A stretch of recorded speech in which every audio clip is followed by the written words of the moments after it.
একটি ঘনকাকৃতির পরিবাহীকে আহিত করলে ঘনকের কোন অংশে আধানের তলমাত্রিক ঘনত্ব সর্বাধিক হবে? যে অংশে বাইরে থেকে আধান যোগ করা হয়, 6টি তলের প্রত্যেকটিতে, 8টি শীর্ষবিন্দুর প্রত্যেকটিতে, 12টি প্রান্তরেখার প্রত্যেকটিতে। পজ করে নিজেরা ট্রাই করি, বলো কোনটা হবে? মনে রাখবো এটা একটা ঘনক। আধানের তলমাত্রিক ঘনত্ব কোথায় ম্যাক্সিমাম হয়? তীক্ষ্ণ প্রান্তে। যে প্রান্ত যত তীক্ষ্ণ সেখানে তত বেশি আধানের তলমাত্রিক ঘনত্ব। তো একটা ঘনকের তীক্ষ্ণ প্রান্ত কোনগুলো? কর্নারগুলো, মানে শীর্ষগুলো। তাহলে উত্তর কী হবে?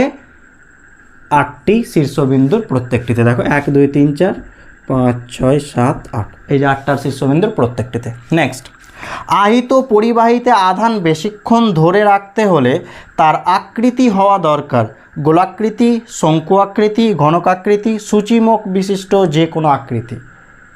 বলো কোনটা হবে? মনে রাখবো যত বেশি তীক্ষ্ণ প্রান্ত সেখানে তত বেশি আধানের তলমাত্রিক ঘনত্ব, ফলে সেখান থেকে কি আধান হারিয়ে যাওয়ার ক্ষমতাও তত বেশি। তাহলে কি আধানকে ধরে রাখতে হলে তীক্ষ্ণ প্রান্ত যত কম থাকবে তত বেটার। তো কার তীক্ষ্ণ প্রান্ত নেই বললেই চলে? গোলাকৃতি, সব দিকেই কি সুষম, হ্যাঁ কি না? সুতরাং অপশন এ হবে সঠিক।